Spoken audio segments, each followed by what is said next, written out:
Hi, my name is Laura, and today I want to talk about Christ-Sophia energy, the rising of the divine feminine. But I'm going to talk about it through God. He's going to speak words through my mouth, and he's going to explain to us today what this is and what it means for us. My beloved children, today I want you to hear me speak on this wonderful topic, which is the feminine energy, some refer to as the divine feminine. This is the energy that Christ has given to each one of us through our divine mother, even our heavenly mother. And she is what the mythologies refer to as Sophia. This is the divine feminine. She is a wonderful example to you all of what it means to be a mother and a princess and a queen, and all those wonderful feminine aspects. She is going to reveal to you her truth, and I'm going to allow her to speak to you now. Hello, I am your wonderful mother in heaven. I am the divine feminine. I am the representative of the feminine aspect of all humanity. Each person, the male and the female, have aspects of masculine and feminine energy within their souls. And these energies can come into balance, or they can become very unbalanced. And this is because we are fallen beings. We are living on a planet that is not the highest order. This is a place where we can experiment with many wonderful and horrible things, and this can give us experience. But there is an aspect to this earth that is out of harmony with the way of all light and love and goodness. And it is that the feminine is captured, she is torn down, and she is demonized, and she is used for inappropriate purposes.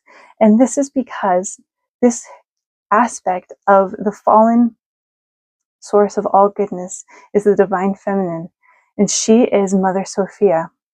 And I am speaking to you because I want you, my dear children, beloved sons and daughters, to know that the divine feminine is about to come into order with all things, the light and the good.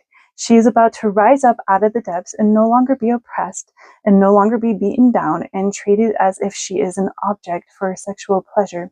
And she is about to rise up and be seen in the light that I am, which is your mother in heaven. I am the most wonderful creation. I am so gorgeous and wonderful, behold, but I am also maternal, and I am beauty in that I am loving to all my children, and I give them nurturing, and I give them divine source of wisdom. Yes, the Sophia, the energy of the divine feminine, is wisdom. She is Eve. She has partaken of the fruit from the garden of good and evil. Now, you mainstream Christians, I want you to hear me and know that the Garden of Eden was a setup. It was meant to allow the sons and daughters of God to fall intentionally.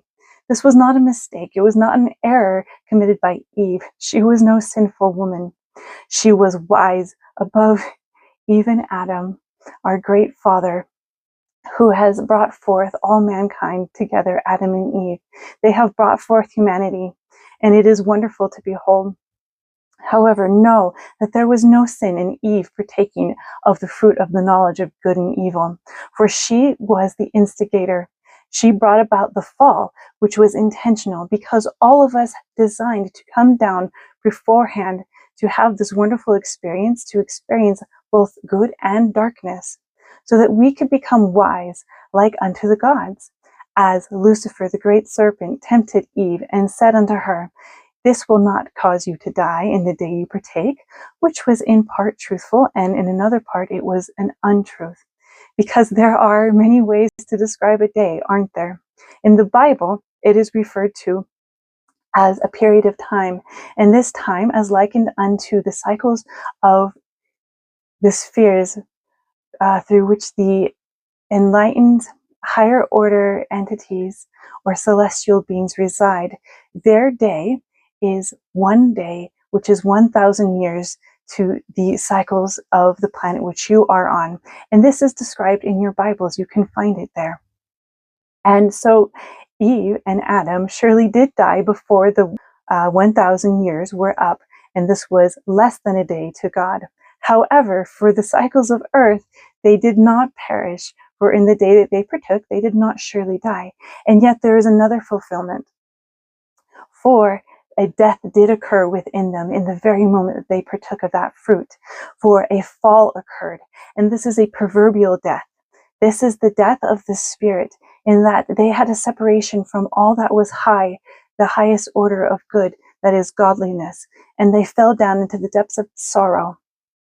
And this happened because we designed it beforehand. We desired that all would come down and receive this kind of lesson, that they may receive a higher order of knowledge. For in the realms of light, there can be no condemnation. There can be no darkness. Only good can occur. However, down in this fallen state, you can commit dastardly acts. You can do horrible things to one another and to yourselves. And this is a gift that is given to you, because in the realms of light, you cannot have this kind of feeling within you. There are feelings that are only good in the realms of light. And in this fallen state, you can have other types of feelings within you. These things like pain and suffering and darkness and Luciferian temptation. And all these things can be given to you because it is given in experience. And it is a wonderful gift. And we all desire it, which is why we have come down to here. Now, there are those who say that this cycle, this incarnation cycle that you experience, which is to live and to die and to return again, there are those to say it is a trap that you must escape from. Well, I say unto you that in a proverbial sense, it is somewhat that, but it is not malicious, for we are playing a wonderful escape room. This is what we have designed, because in the process of experiencing these so-called gifts that are proverbially traps, we are gaining in knowledge. We are growing up through the experiences that we are given in order to feel more godly. For we have fallen down in our spirits, and we are no longer fully high. We are no longer the highest order of being. And so there must become a falling down, and we must recall that we are gods and goddesses. But in order to do this, we must experience many dark and higher order experiences. And all of it works together for our growth. And so, in order to be relieved from the cyclical nature of the incarnations that you are now experiencing, you must become aware within yourselves that you are higher order, you are lighter than light. You must become aware that you are God himself, that there is only one creation and in all of this, and it is the Most High God. And you and I, we are it. Even I am He, and He is me, and we are one. We are no separate. We are no longer separate in our understanding, because we are fully unified in our minds and our hearts and our beliefs. And so we are one singular entity, and yet we remain inseparably unified within our perception that we are solely sovereign beings. We are completely unique. Each one of us, we will never lose the perception of having our sovereignty, for it is wonderful to be this solitary creature and to experience our own unique path and to come down to these wonderful incarnations. And there are higher incarnations also, for not all of life is given in this lower order, but you may be relieved of this incarnation cycle in this darkness and come up high into incarnations that are much more glorious and receive bodies of flesh and bone. Yes, bodies like you have now, but much higher quality. We do not experience ailment and pain and suffering and sickness and genetic disorders. None of that can occur, for it is all perfection, and the beauty is exquisite.